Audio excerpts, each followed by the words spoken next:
الحمد لله رب العالمين، والصلاة والسلام على أشرف الأنبياء والمرسلين وعلى آله وصحبه أجمعين। 876 নম্বর সুনানে আবু দাউদ। ইবনে আব্বাস রাদিয়াল্লাহু তাআলা আনহু থেকে বর্ণিত, রাসূল করিম সাল্লাল্লাহু আলাইহি সাল্লাম অসুস্থ হয়ে পড়েছেন।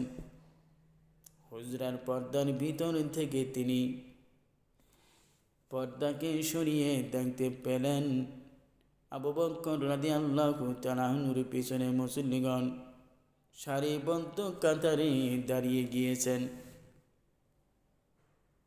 তিনি আরো বললেন, এটা নবুয়তের অবশিষ্ট কিছু নয়, হে মুসলমানেরা, নেক স্বপ্ন ব্যতীত। তিনি আরো বলেছেন, রুকু এবং সেজদাকারী তোমরা কখনো কোরআন পাঠ করবে না।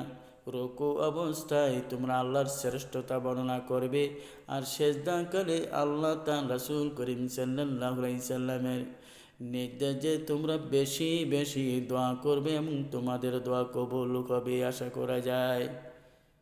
কারণ আল্লাহ রাসূল করিম সাল্লাল্লাহু আলাইহি সাল্লাম যা নিজে দিয়েছেন তা করতে হবে। আল্লাহ রাসূল সাল্লাল্লাহু আলাইহি সাল্লাম হুজরা থেকে দেখে খুব আনন্দ যে আমার উম্মতরা কি শেষবারে তারা এইভাবে আমি না থাকলেও তারা নামাজ এই বুকে আদায় করবে। সুবহানাল্লাহ, আলহামদুলিল্লাহ, তাই হচ্ছে। কোটি কোটি মানুষ জামাতে নামাজ পড়ছে, আলহামদুলিল্লাহ। সেই দৃশ্য কত সুন্দর। আল্লাহ রাসূল সাল্লাল্লাহু আলাইহি সাল্লাম বলেন, বান্দা যখন সারিবদ্ধভাবে গণসমাবেশের মতো অনেক জামাতভাবে একত্রিত হয়ে নামাজ আদায় করে আল্লাহ খুশি হয়ে যান। আল্লাহ খুশি হয়ে যান মানুষের প্রতি, এত খুশি আল্লাহ। শুধু তাই নয়, ফেরেশতার সাথেও প্রশংসা করতে থাকে, দেখো আমার বান্দা কি অবস্থা রুটিয়ে পড়েছে, তোমরা সাক্ষী থাকো।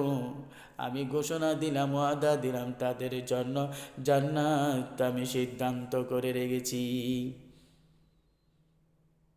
সুবহানাল্লাহ, জান্নাত কত সুন্দর বাগান থাকবে না জীবন, কোনো কি ঠান্ডি কাশিও হবে না, ঘামও পড়বে না জান্নাতে, এত সুন্দর।